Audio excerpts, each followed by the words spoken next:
All right, welcome to Chapter 11, APUSH Part 1. We're going to talk really about a lot of religious and social reforms that happened in this time period, roughly from the 1820s to the early 1860s, kind of going along with what we were talking about in the last chapter.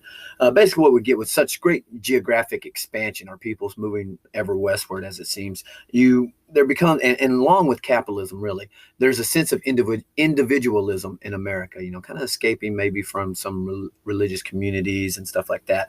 One of the big dogs in this sense of individualism was a man by the name of Ralph Waldo Emerson. He's going to kind of be the father of a movement called Transcendentalism.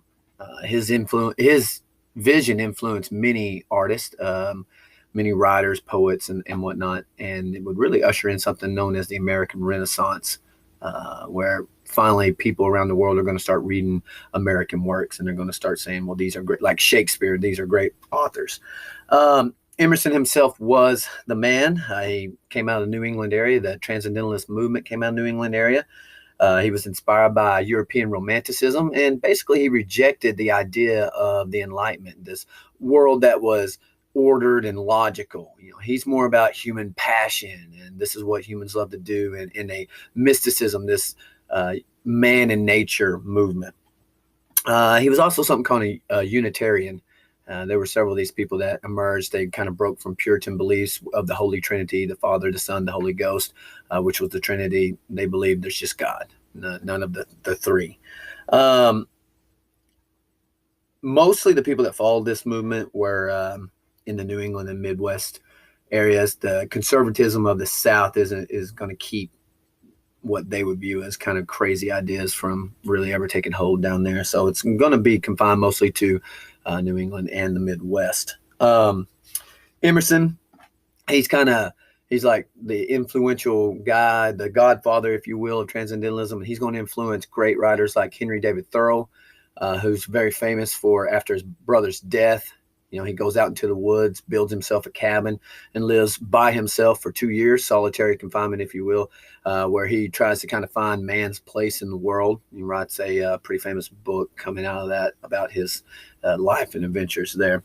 Margaret Fuller was a woman that was inspired by Ralph Waldo Emerson. Genius. She mastered 6 languages, very outspoken, did a lot of speeches and stuff.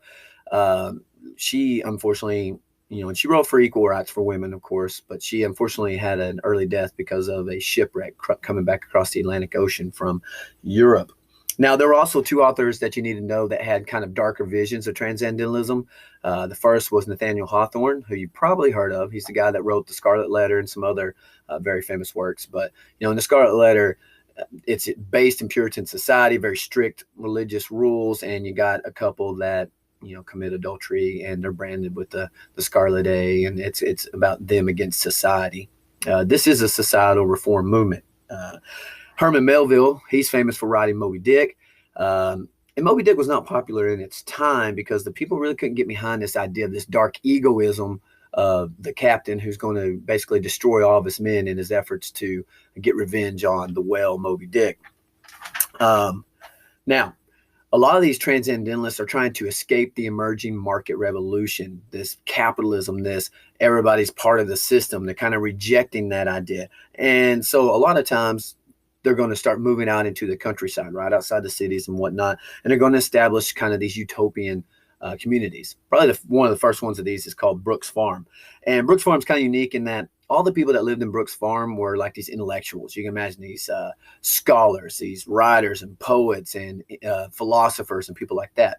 Turns out they weren't really good farmers, and you kind of need farming to be able to survive. So Brooks Farm was ultimately a failure because they couldn't make it economically.